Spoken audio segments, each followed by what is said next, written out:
मैं काली मैं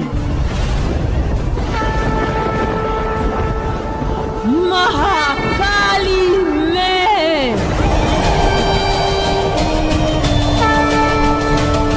મુખવાન કુળના હરપાળદેવજી અને માં શક્તિ થકી જે કુંવરો થયા તે ઝાલવાથી ઝાલા કહેવાયા અને માં મરમરા કુળદેવી તરીકે પૂજાય છે।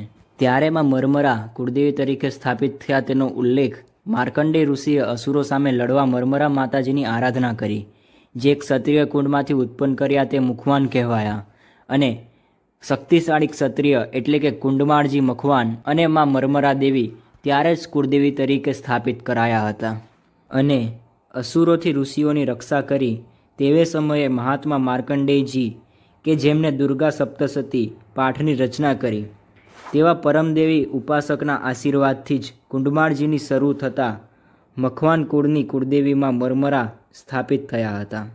મખવાન બાદ મકવાણા કહેવાયા તેવા કુંડમાળજી મખવાને માર્કંડેય ઋષિના યજ્ઞમાં વિક્ષેપ કરતા અસુરોને પડકાર્યા હતા અને આવા રાક્ષસોને એક પછી એક મારી નાખ્યા હતા અને યજ્ઞ વિઘ્ન વગર પૂર્ણ કરાવ્યો હતો।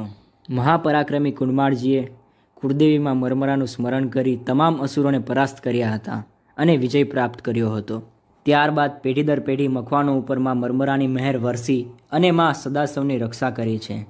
દેવી તત્વને હૃદયમાં રાખી મખવાનોએ પોતાના કુળદેવીમાં મરમરાની કૃપાથી પોતાની કીર્તિ ચારે તરફ પાથરી હતી। દરમિયાન આગળ જતાં આ કુળમાં વચનનું પાલન કરવા સાક્ષાત શિવશક્તિ રૂપે હરપાળદેવજી મખવાન અને માં શક્તિમાએ અવતરણ લીધું હતું।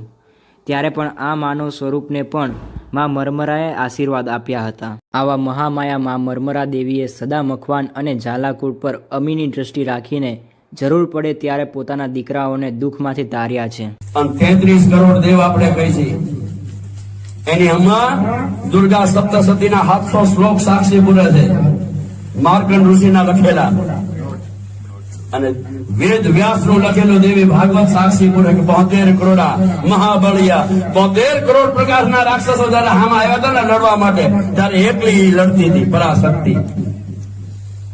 33 દેવતાઓને જેને કહે પોતપોતાના લોકની માલિકા ખાન આપી દીધા હતા। આમ માં મરમરાની કૃપાથી જ મખવાન ક્ષત્રિય કુંડમાંથી પેદા થયા હોય માં મરમરા દેવી ઝાલા મખવાન કુળના કુળદેવી છે અને ઝાલાના જનેતામાં શક્તિ હોય માં શક્તિ જન્મદાત્રી કહેવાયા છે। જય માતાજી, હું છું દિગ્વિજયસિંહ નિલેશસિંહ ઝાલા। વિડીયોને વધુમાં વધુ શેર કરો અને અમારી ચેનલને સબસ્ક્રાઈબ કરો। જય માતાજી।